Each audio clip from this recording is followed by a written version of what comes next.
ملګرو څنګه حالې ساتم خو د یاره نن زه ستاسو پام یو داسې مسلې ته راولم چې ډېره زیاته شوې ده. فیسبوک چې څنګه کولاو کوي نو د فیک او د ای شیزونو نه ډکی او د خلکو زموږ پښتانه لږ ساده دی دا مطلبي چې یاره دا خو ریل ویډیو ده او ټولې فیک ای ویډیو روانې دي. لکه اوس ګوره یو ملګري شیر کړی دا پته نه هټم به مې راغستې که څه راغستې دا ټوله فیک ویډیو ده. ټیک شو بیا چې کله موږ لاندې راشو خیر دا خو ریل ده. دا اوس ډونالډ ټرمپ دی. ټیک ده Pakistan is number 2 after Iran. Pakistan is fully alert with its دا اوس بالکل فیک ویډیو ده. ټیک ده او په ای باندې جوړ کړی ده اواز یې ورکړی دی.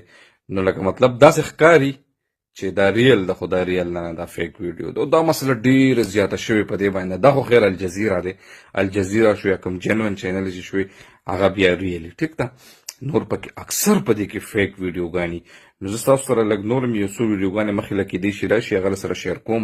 نو لږ خیال ساتئ په دې کې که نه ټول ای باندې جوړې شوي دي په اسانه پته نه لګي. نو ډېر تکړه خلک هم په دې باندې دوکه شي. ښه اوس دا وګوره مسعود ورور دی الله دې قدر وکړي میډیا چینل هم چلی او دا فیک ویډیو ده دا ای جنریټډ ویډیو ده چې یاره یو څه شی روان کړی دی ایران والا او خاص کر په دې جنګ کې دا ویډیوګانې ډېرې زیاتې راځي.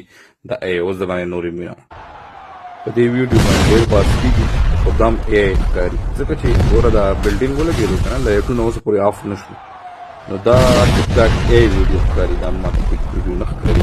بهرحال د دې کنفرمیشن मैं आगे रहा था जंग बंदी के लिए. मैं क्यों झूठ बोलूं जब पाकिस्तान के मिसाइल फिजा चीर रहे थे. इसराइल की जानिब आए हैं इसराइली फौज की जानिब से ये दावा किया गया है. अपडेट कर रहे हैं हम खबर से चंद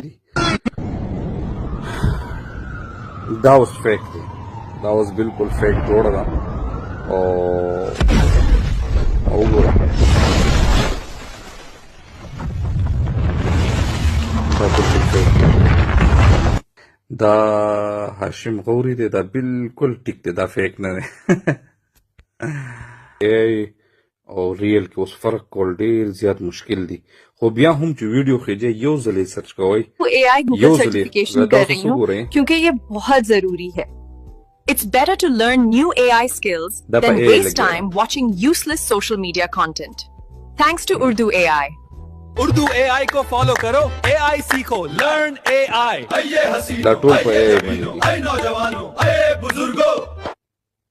نو ځکه وایم چې ګوره دې ته ګردام मैं एक उस्तानी हूँ और मैंने हजारों बच्चों को पढ़ाया है.